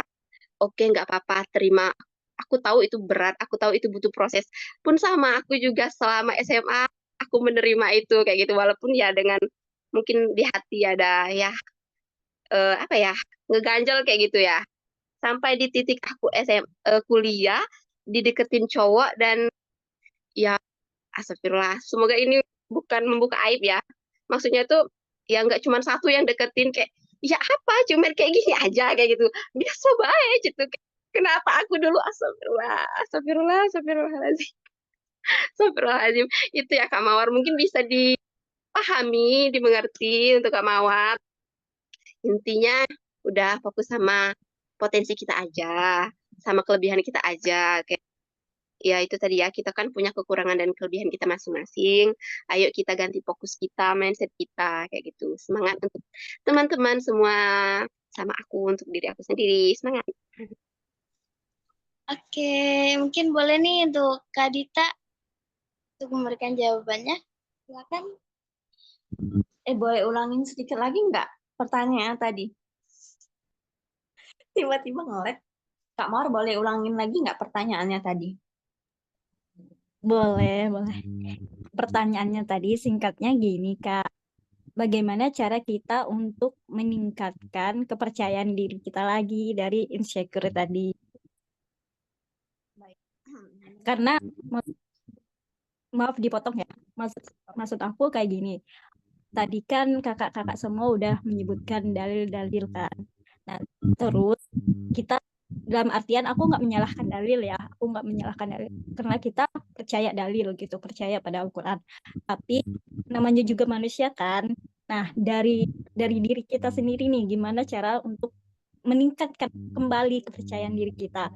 Kalau dari Kak Ayu tadi, aku udah mendapatkan kesimpulan, oh kita harus ganti mindset atau mengubah cara pandang kita. Nah, tinggal ke Kak Dita dan Kak Anita lagi. Terima kasih. Semoga dipahami ya Kak pertanyaannya. Boleh, terima kasih Kak Mawar. Oke.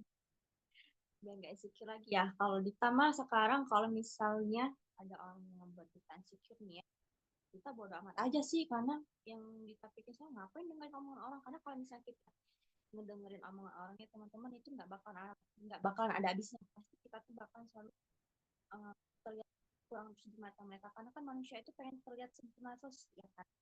Jadi kita nggak mau pusing sih kalau misalnya ada orang yang ngomongin kita dulu waktu SMA pernah dibilangin sama temen cowok gini, katanya gini, Dita, badan kamu kurus banget sih kayak papan triplek gitu. Tapi Dita kayak ya udah sih, ngapain lu ngurusin aku gitu. Sampai kayak Dita tuh bodo amat sih, yang penting aku nyaman aja gitu sama diri aku sendiri, mau aku kurus, mau aku gendut, terserah gitu ya kan. Karena Dita tuh orangnya tipikal orang yang nggak mau ribet tuh teman-teman. Jadi kalau misalnya ada orang yang ngomongin soal kayak gitu, Dita tuh bodo amat. Karena Dita cukup fokus sama Dita, diri. maaf interupsi. Suaranya kecil. Kecil ya. Mungkin bisa lebih dekat lagi. Ya ini udah kedengaran jelas belum? Oke, better. Better ya. Oke, terima kasih Kak Anita. Mungkin diulang aja kali ya karena saya tadi kecil ya. Jadi ini teman-teman ya. Kalau Dita tipikal orang yang bodo amat. Jadi kalau misalnya ada orang yang ngebuat Dita insecure, Dita kayak bodo amat aja gitu. Karena Dita waktu SMA dulu pernah dibilangin sama temen kelas ya, temen cowok. Dia bilang gini katanya, Dita badan kamu kok kurus banget sih katanya gitu, kayak papan triplek. Tapi Dita kayak, apaan sih nih orang, kayak ya udah gitu ya, kita bodo amat aja. Karena yang Dita fokusin itu ke diri Dita sendiri aja. Karena kalau misalnya kita pengen terlihat sempurna terus di mata manusia itu nggak akan ada habisnya teman-teman. Karena pasti selalu banyak kurangnya gitu. Tapi Dita tetap gimana ya, tetap mengevaluasi juga untuk diri sendiri untuk memperbaiki apa yang kurang gitu. Tapi kalau misalnya ada orang yang ngomong kayak gitu, kayak menghina fisik Dita kayak bodo amat aja gitu. Karena ngapain sih orang bahas fisik, Allah aja menciptakan aku sebaik-baiknya manusia, terus ngapain kamu mau ngata-ngatain aku gitu. Jadi singkat cerita, Dita tuh selalu berusaha mensyukuri apapun yang Allah kasih gitu. Jadi kalau misalnya ada orang yang kayak gitu, Dita kalau orang yang bodoh amatan, jadi nggak tahu dihindari. Untuk orang kalau misalnya nggak sadar, berusaha mensyukuri aja gitu apapun yang ada di dalam diri. Terima kasih, maaf ya kalau misalnya penjelasannya kurang jelas gitu. Tapi kurang lebih kayak gitu Kak Mawar. Terima kasih.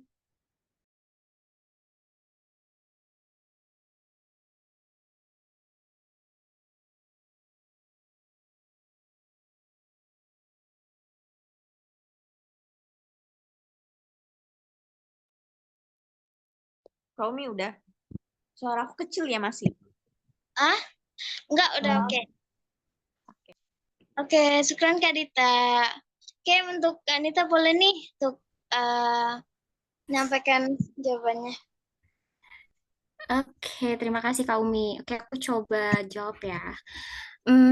Kita ngomongin insecure fisik. Ya, memang ini kita akui dulu bahwa ini penyakitnya semua perempuan ya, teman-teman. Karena itu tadi, selain kita itu ada dorongan semacam ingin terlihat cantik, ya, jadi kita menganggap bahwa keindahan fisik itu merupakan sesuatu hal yang utama gitu. Tapi coba deh kita flashback ke masa lalu ya.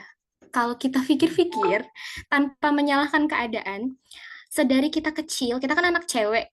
Kita dari kecil misalnya jalan sama orang tua, sama ibu, sama ayah, terus misalnya ketemu sama temennya tuh, pasti yang pertama kali di-mention kayak, wah Masya Allah, kamu ya cantik, nah gitu. Jadi emang dari kecil, hal pertama yang selalu di-mention sama society kita, sama masyarakat lingkungan kita, entah itu keluarga ataupun orang lain bahkan, yang di-mention pertama kali untuk memuji perempuan adalah tentang cantiknya. Sehingga tanpa sadar hal itu tuh tertanam gitu loh di alam bawah sadar kita bahwa oh perempuan itu harus memiliki keindahan fisik gitu. Mungkin kalau dulu masih kecil kita belum ngerti kali ya, tapi seiring berjalannya waktu kita mengenal yang namanya standar-standar kecantikan yang notabene standar kecantikan itu benar kata Putri tadi ya, itu tuh hanya dibuat oleh orang-orang berdasarkan selera mereka aja gitu loh. Yang dimana selera itu kan bisa ganti-ganti ya kan. Makanya standar kecantikan Western itu beda, harus tan skin dan seterusnya. Tapi kalau standar kecantikan di Korea, oh mukanya harus kecil, bibirnya harus tipis, punya kantung mata itu apa namanya? Aegyo eyes ya kalau nggak salah. Kayak gitu. Jadi emang standar kecantikan tuh nggak ada yang tetap. Makanya capek sendiri kalau kita mau ngikutin itu semua gitu loh. Eh, terus solusinya gimana? Ya pertama benar kata Kak Ayu bahwa kita harus mengubah pola pikir kita. Keindahan fisik itu bukan sesuatu yang utama. Tapi bukan berarti nggak boleh kita raih ya, boleh banget. Kayak contohnya, kita pakai skincare. Justru kita pakai skincare, kita merawat diri kita sesuai dengan kemampuan kita. Itu bagus karena dengan merawat diri itu bisa menjadi salah satu ekspresi kita bersyukur kepada Allah telah menitipkan apa ya fisik yang luar biasa sempurna gitu ya, sempurna dalam hal semuanya berfungsi dengan baik kayak gitu dan seterusnya gitu. Tapi bukan berarti kalau kita nggak termasuk standar kecantikan tertentu terus kita ngedown gitu kan. Gitu. Yang pertama mengubah pemikiran, yang kedua itu tadi ya, kita ngelis insecurity kita, terus kita bagi tuh mana yang apa namanya Mana yang bisa kita ubah, mana yang nggak bisa kita ubah, kayak gitu. Terus yang ketiga, aku nggak bilang bahwa gangguan kesehatan mental itu mengindikasikan kelemahan iman ya. Nggak setuju tuh dengan statement itu. Tetapi ada studi yang menjelaskan bahwa tingkat religiusitas seseorang itu bisa berpengaruh dengan kestabilan emosionalnya, kestabilan mentalnya kayak gitu. Artinya, orang yang sangat tinggi tingkat religiusitasnya, maka semakin stabil gitu loh. Nah, balik lagi kita sebagai muslim, pedoman kita tuh Al-Quran. Al-Quran tuh bukan cuma untuk dibaca terus kemudian kita hatamkan, enggak, tapi itu sesekali kita nggak usah dulu baca yang berlembar-lembar, tapi kita lihat satu ayat aja di Al-Quran itu yang sekiranya itu bisa menjadi obat lah bagi kita gitu ya. Karena bisa jadi bukan bukan insecurity itu tidak selamanya salah orang lain atau gimana, tapi bisa aja itu datang dari internal kita sendiri gitu. Karena mungkin kita terlalu banyak terpapar sosial media sehingga melunturkan rasa syukur misalnya gitu. Kalau ditanya cara aku gimana kalau pas lagi insecure gitu ya. Tadi aku ambil wudhu, terus ambil Al-Quran, ya Allah aku pengen denger nasihat darimu kayak gitu, Bismillah. Terus aku buka aja random, ketemu tuh ayat gitu ya yang selalu relate sama keadaan aku gitu, Masya Allah. Jadi di situ, oh jadi ini, oh jadi gini gitu ya. Gitu sih Kak. Jadi meskipun gangguan mental kita itu tidak bisa diindikasikan sebagai kelemahan iman, tapi tidak menutup kemungkinan juga bahwa Islam tuh bisa jadi solusi untuk itu gitu ya. Seperti itu. Oke, baik. Syukron Kak Anita untuk jawabannya. Mungkin Kak Mawar mau menanggapi? Boleh Kak menanggapi. Silakan. Baik. Ini kan alhamdulillahnya udah paham sama jawaban kakak-kakak semuanya. Namun dari tadi kan yang kita bicarain selalu dengan fisik, fisik, fisik aja ya. Dan aku jadi kepikiran pernah waktu itu. Ini kalau nanyanya diawali dengan cerita sedikit nggak apa-apa ya? Iya, nggak apa-apa. Boleh nggak? Boleh. Boleh, boleh. Silakan. Dikit aja. Kalau misalkan nggak diceritain tuh nanti takutnya jawabannya apa, pertanyaannya gimana gitu. Jadi agak nggak nyambung takutnya gitu. Jadi aku pernah kayak ngerasa insecure dengan salah satu perempuan yang Masya Allah, bukan kecantikannya yang dulu yang aku lihat, tapi kepintarannya, terus pendidikannya Masya Allah, S2, apalagi dia menutup auratnya dengan sempurna, Masya Allah, menutup aurat dengan syar'i maksudnya. Terus di situ kepintarannya juga terlihat, dan itu benar-benar bikin aku kayak Masya Allah banget ini perempuan.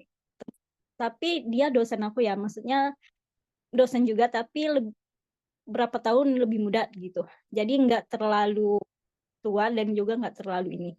Dan di situ kayak rasa pengen kayak dia itu ada kayak beliau. Cuma di sisi lain yang jadi pertanyaan aku, kalau misalnya kita kayak berusaha mengubah diri kita seperti orang itu, apakah itu bentuk dari ketidakbersyukurnya kita sebagai hamba Allah atau gimana? Mas, dari pertanyaan aku gini, kita dalam hal tertentu boleh nggak sih untuk mengubah kayak jati diri kita? Kita tahu nih, misalkan ya, kita adalah orang yang nggak pintar ini, misalkan pintar itu, tapi di sisi lain kita tuh pengen kayak orang itu. Jadi kita ngikutin semua yang dilakuin sama orang itu, semua yang di semua yang diperbuat sama orang itu hanya untuk pengen jadi kayak orang itu. karena kita udah kayak mengagumi apa yang dimiliki sama dia. Nah, itu apakah baik menurut kakak-kakak untuk diri kita sendiri, atau itu bukan cara yang terbaik untuk menjadi diri kita sendiri? Mungkin cuma itu aja. Semoga paham ya, Kak. Kalau nggak paham Oke. pertanyaannya. Makasih. Oke, boleh nih dari siapa dulu nih? Mungkin dari Kak Anita dulu kali boleh untuk menjawab. Oke, Bismillah. Jadi tadi yang aku tangkap pertanyaan dari Kak Mawar ini, semisal kita mengikuti sebuah lifestyle mungkin ya, lifestyle atau pencapaian orang lain, apakah itu bentuk dari ketidakbersyukuran kita gitu? Benar nggak?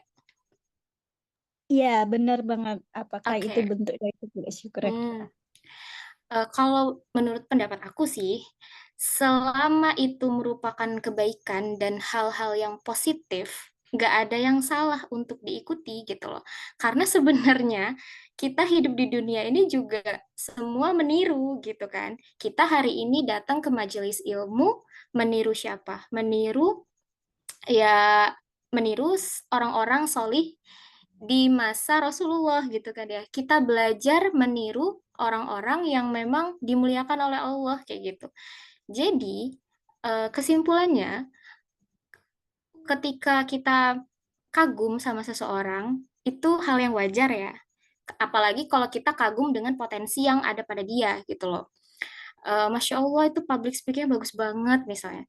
Masya Allah itu wawasannya luas banget misalnya. Atau sesimpel kita kagum sama orang karena emotional intelligence-nya gitu, kecerdasan emosionalnya.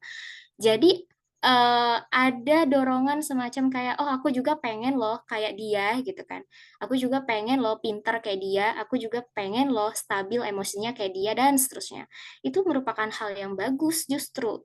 Dan artinya ini ya, artinya kita mungkin itu bisa jadi wasilah dari Allah untuk sebagai role modelnya kita gitu, sebagai seseorang yang mungkin bisa kita tiru kebaikannya.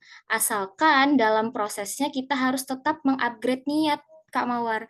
Mengupgrade niat itu jangan sampai kita meniru sebuah kebaikan, kita meniru sebuah hal yang positif itu semata-mata karena ingin mendapatkan perhatian dari manusia atau ingin menyaingi manusia gitu. Nah, itu kan berarti udah keliru ya di niatnya gitu. Karena yang membedakan kita sebagai muslim dengan kaum-kaum lainnya adalah eh, kaum muslim itu kalau melakukan sesuatu ada yang namanya unsur ruhiyahnya gitu loh. Ada unsur niat karena Allahnya. Supaya apa? Eh, supaya kitanya juga ketika tidak bisa mencapai standar-standar tertentu gitu ya, kita nggak terlalu kecewa, dan yang kedua bisa bernilai ibadah sekecil apapun proses yang kita tempuh itu tadi gitu. Jadi boleh banget diikutin, silakan selagi itu merupakan suatu hal yang baik dan positif. Yang penting dalam prosesnya kita harus selalu mengupgrade niat kita untuk melakukan itu karena Allah gitu. Gitu Kaumi. Semoga bisa dipahami ya. Oke, mungkin Kak Ayu atau Kak Dita mau menambahkan? Silakan. Cukup kayaknya, soalnya penjelasan dari Kak Anita tadi udah sangat jelas. Oke, mungkin nambah sedikit ya, Kak Umi. Itu Kak Mawar, kamu keren. Kamu nggak salah pilih role model. Karena role model tuh ya harus yang memberi impact positif ke kita. Jangan cuma ngagumin, nggak salah kok ngagumin artis Korea. Tapi kalau nggak ada impact positifnya ke diri kita, itu bisa salah, teman-teman. Kalau yang kita kagumi, ganteng banget, terus bikin kita buang-buang waktu nontonin konser apa itu namanya, aku nggak tahu ya. Intinya kalau kita menghabiskan waktu demi nonton dia, nengok kehidupan dia tanpa mengupgrade skill yang ada pada diri kita, itu salah besar, teman-teman. Jadi saat kita mengagumi seseorang, saat kita menjadikan sosok itu sebagai role model di kehidupan kita dan memberi impact positif ke diri kita. Oh, dia pinter ya, aku pengen dia pinter kayak dia. Jadi kita belajar nih, kayak gimana dia belajar apa, kita ikutin belajar apa ya. Nah, itu nggak apa-apa, teman-teman. Memang Allah juga menyuruh kita untuk memiliki role model. Allah juga menyuruh kita untuk ya apa ya, belajar kayak gitu, banyak-banyak berpikir. Salah satunya mungkin yang baru terjadi kepada Ayu sendiri. Ayu mengagumi Kak Dena Haura. Tahu nggak teman-teman? Tahu nggak Kak Mawar? Kemarin dia posting di apa itu, broadcast Instagram dia tentang buku ini. Nah, bukunya sekarang udah aku beli, guys. Jadi dia menyarankan untuk baca buku ini. Oke, aku pengen sama kayak dia. Dia pinter. Dia baca buku itu. Oke, aku akan check out buku itu juga. Dan sekarang, kemarin lihat di tangan Ayu udah ada buku yang disaranin sama beliau.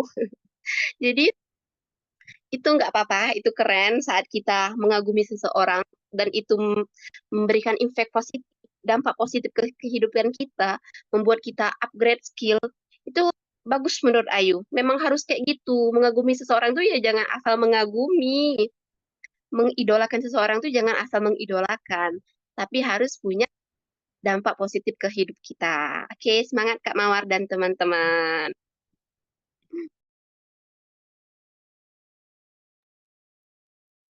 Oke, baik. Syukran Kak Ayu. Gimana Kak Mawar, apa udah jelas dengan penjelasannya?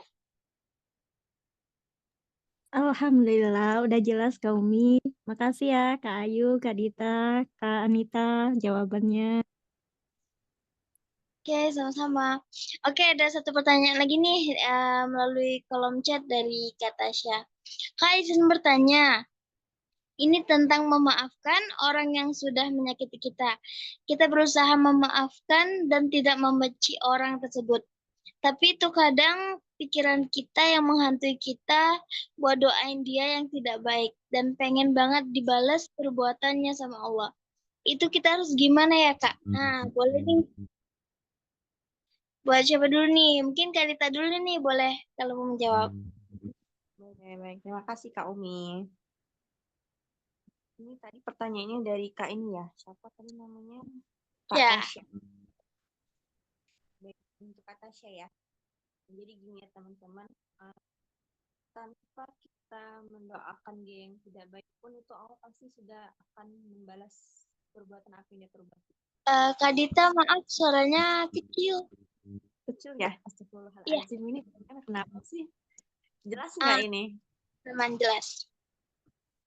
Baik, jadi gini ya buat teman-teman, sebenarnya tanpa harus kita mendoakan dia yang tidak baik itu, Allah tuh sebenarnya udah mencatat apa yang dia perbuat. Karena apa yang dia tanam itulah yang akan dia tuai gitu. Jadi tanpa harus Kak Tasya mendoakan dia yang tidak baik itu, Allah itu sebenarnya udah mencatat apa yang akan dia perbuat gitu. Nanti tanpa tanpa Kak Tasya balas pun nanti Allah bakal ngebales langsung gitu Kak Tasya. Jadi, Kak Tasya nggak perlu mendoakan orang itu yang nggak baik gitu. Biar cukup Allah aja ngebales semua perbuatan dia gitu. Kalau dari aku tuh segitu aja sih Kak Umi. Karena kalau misalnya kita mendoakan dia yang nggak baik juga percuma sih ya. Karena itu kayak menghabiskan energi. Karena dari pengalaman pribadi aku nih ya Kak Umi ya. Kalau misalnya ada orang yang jahat sama aku tuh aku sebisa mungkin untuk selalu mendoakan yang baik-baik buat dia. Biar dia dapat hidayah gitu. Jadi sebisa mungkin kalau misalnya kalian mau ngebalas perbuatan orang yang udah jahat sama kita, tapi kan itu posisinya Kak Tasya udah memaafkan ya.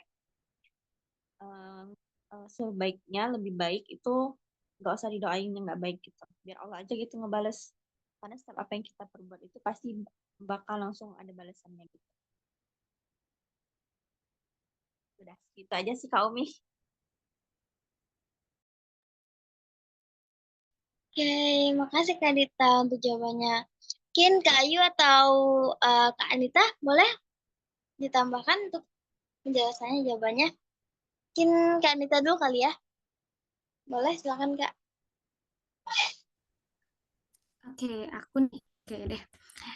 Aku coba jawab ya. Aku coba baca ulang deh. Tentang memaafkan orang yang menyakiti kita, berusaha memaafkan dan tidak membenci orang tersebut, tapi kadang pikiran kita yang menghantui kita buat doain dia yang nggak baik. Oke. Oh, jadi ini kayak ada unsur-unsur dendam gitu ya. Awas, awas aja nih, aku aduin sama Allah kayak gitu. Hmm, Sebenarnya itu tuh bisa jadi apa ya? respon emosionalnya Kak Tasya aja gitu loh, karena marah, kesel gitu ya, marah, kesel karena ada perbuatan yang buruk dari orang lain gitu.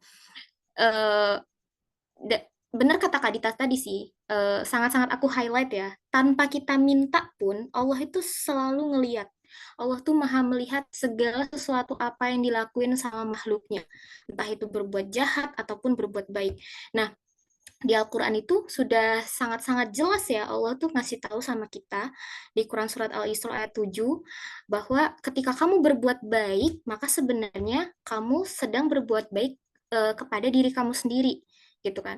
Dan ketika kamu berbuat jahat, maka sesungguhnya kejahatan itu juga akan menimpa dirimu sendiri gitu kan. Nah, jadi di sini tuh udah jelas banget tanpa kita minta orang lain itu untuk celaka, Allah tuh sudah menyiapkan balasannya. Tapi buktinya ada kok orang-orang yang udah buat jahat sama kita, misal nih, pelakor misalnya, itu kan ngancurin hidup orang banget ya, udah korbannya si istri misalnya, belum lagi kalau dia punya anak, korbannya anak, dan seterusnya, itu kan udah hancur banget tuh pasti. Tapi kok hidupnya aman-aman aja gitu, malah lebih tajir, malah lebih berjaya, bahagia, kayak gitu. Ya berarti itu justru lebih mengerikan teman-teman. Kalau nggak Allah kasih balasan di dunia, berarti Allah sudah menyiapkan punishment yang sangat luar biasa tuh di akhirat. Mending ya kalau menurut aku nih, lebih baik kita dapat balasan di dunia gitu. Kita masih ada apa chance untuk bertaubat dan seterusnya, daripada kita berbuat jahat, kita ngerugiin orang lain, tapi kita aman-aman aja gitu. Nah, itu merupakan suatu ancaman yang sangat-sangat mengerikan gitu. Karena punishment-nya sudah lagi di akhirat, yang dimana pintu ampunan Allah itu sudah tertutup gitu kan ya. Kalau di dunia itu masih bisa kita bertaubat, masih bisa minta maaf sama orang yang kita zolimin dan seterusnya gitu. Jadi buat Kak Tasya, kalau ngerasa kesel dari apapun yang orang lain perbuat ke Kak Tasya, ya nggak apa-apa banget gitu. Tetapi jangan buang-buang energi untuk kayak, aduh aku harus ngelakuin sesuatu nih untuk menyelakai dia. Jangan ngotorin tangan ya. Kita punya Allah dan Allah tuh maha melihat gitu. Tanpa kita minta, tanpa kita mendoakan, tanpa kita merencanakan sesuatu apapun, Allah tuh sudah pasti menyiapkan balasan yang timpal buat dia gitu. Jadi jangan ngotorin tangan deh. Ya, mungkin itu sih, Kak. Oke, mungkin boleh nih untuk Kak Ayu menambahkan. Silakan Kak Ayu. Kak Umi, sebenarnya udah cukup banget ya dari Kak Dita sama Kak Anita ya Kak Tasya. Benar ya kata Kak Dita sama Kak Anita bahwa ya kita tuh nggak perlu ngotorin tangan kita, karena tuh maha melihat. Allah setiap hamba, setiap seorang hamba itu pasti mendapatkan balasan atas apa-apa yang ia perbuat, entah itu kebaikan pun keburukan, sekecil apapun, entah itu hanya dari niat kayak gitu. Jadi kita tuh eh ya lisan kita itu terkadang tuh memang tajam kayak gitu, lebih tajam daripada silet ya kata orang. Jadi berhati-hatilah teman-teman ya, karena kita nggak tahu eh, akibat lisan kita yang mana kayak gitu, kita melukai hati seseorang. Karena kalau kata pepatah itu ya, dalamnya lautan tuh masih bisa di apa namanya itu, di itu pakai alat bisa bisa tahu sedalam apa. Tapi kalau hati yang terluka akibat lisan kita, ya mana ada yang tahu kayak gitu sedalam apa luka itu. Jadi semangat untuk Kak Tasya, ayo kita belajar memaafkan. Karena ya Allah maha melihat, Allah pasti balas. Dan untuk Kak Tasya yang udah berusaha mencoba bersabar, itu Allah juga melihat. Allah catat sebagai pahala di sisinya kayak gitu. Semangat untuk teman-teman Kak Tasya dan yang lainnya. Mari kita sembuh bareng, belajar bareng, bertumbuh bareng. Oke, Kak Umi. Ya, syukron untuk kakak-kakak untuk memberikan jawabannya. Insya Allah seru banget ya pembahasan kita malam ini. Mungkin untuk pertanyaannya kita cukupkan sampai di sini dulu kali ya, karena lihat waktu juga udah menunjukkan pukul 9.35. Mungkin sebelum itu tuh boleh nih untuk Kak Ayu, Kak Anita, ataupun Kak Dita untuk memberikan closing statement-nya nih. Boleh nih, siapa dulu? Ayo. Mungkin dari Kak Dita dulu deh, boleh? Silakan Kak Dita. Dita ya. teman-teman, apa ya closing statementnya ya? Syukuri apapun kelebihan dan kekurangan kalian, karena itu merupakan suatu apa ya, suatu kelebihan Allah kasih gitu ya, karena sebaik-baiknya. Karena Allah sudah menciptakan kita sebaik-baiknya manusia, dan satu lagi, maafkan semua orang yang telah menyakiti kita agar hidup kita menjadi lebih tenang. Itu aja sih Kak Umi, terima kasih.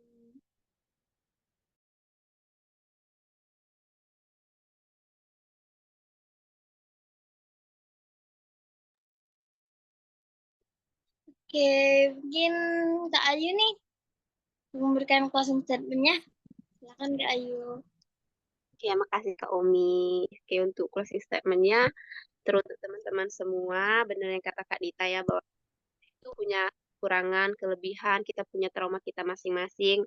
Ayo kita berusaha belajar menerima, berusaha mengikhlaskan, dan melupakan yang tidak bisa kita, apa ya, kesalahan-kesalahan orang tuh ayo kita coba untuk lupakan kayak gitu. Karena ya Allah Maha melihat, Allah tahu ya setiap niat seorang hamba. Allah tahu setiap apa yang kita perbuat, entah itu tersembunyi, sembunyi-sembunyi, ataupun terang-terangan. Allah melihat teman-teman. Jadi fokus kita sekarang tuh ya kita perbaiki diri kita. Untuk orang-orang yang menyakiti kita, ya kita doakan aja kebaikan ya kayak gitu. Semoga dia bisa apa ya, bisa berubah lebih baik, bisa sadar atas mungkin hilaf yang telah dia lakukan kemarin sehingga melukai kita. Pokoknya ayo kita sembuh bareng. Semangat untuk teman-teman semua, semangat untuk aku, kamu. Semoga Allah mudahkan segala urusan kita. Oke, kasih Kak Umi. Oke, Oke, mungkin terakhir Kak Anita nih untuk memberikan closing statement-nya. Silakan Kak Anita. Oke, closing statement ya. Oke, aku cuma mau bilang sama teman-teman dan ini reminder buat aku juga bahwa kesembuhan mental kita itu adalah tanggung jawab kita sendiri. Oke, jadi kita yang punya kelebihan dan punya kuasa untuk mau terpuruk terus atau bergerak memanfaatkan waktu dan kesempatan yang ada untuk pulih dan bangkit supaya menjadi orang yang lebih baik lagi. Seperti itu ya. Dan jangan terlalu mengkhawatirkan dunia dan standar-standar dunia saat ini karena apapun yang kita khawatirkan itu belum tentu akan jadi milik kita gitu ya. Lebih baik kita fokus untuk meningkatkan value, meningkatkan kualitas kita sebagai perempuan khususnya, sebagai muslimah untuk menggapai ridho Allah gitu. Oke, itu saja. Mungkin itu aja. Insya Allah. Terima kasih Kak Anita. Insya Allah, Alhamdulillah ya teman-teman. Terima kasih banyak buat teman-teman yang udah bergabung di Zoom pada malam hari ini. Yang udah bergabung dari awal sampai akhir. Terima kasih banyak. Sampai jumpa lagi di sharing selanjutnya. Sekali lagi terima kasih banyak buat teman-teman semuanya. Selamat istirahat. Mohon maaf apabila ada kata dalam penyampaian. Kepada Allah saya mohon Assalamualaikum warahmatullahi wabarakatuh. Terima kasih semuanya. Assalamualaikum warahmatullahi wabarakatuh. Thank you. Terima kasih teman-teman. Selamat istirahat. Bye. Ya.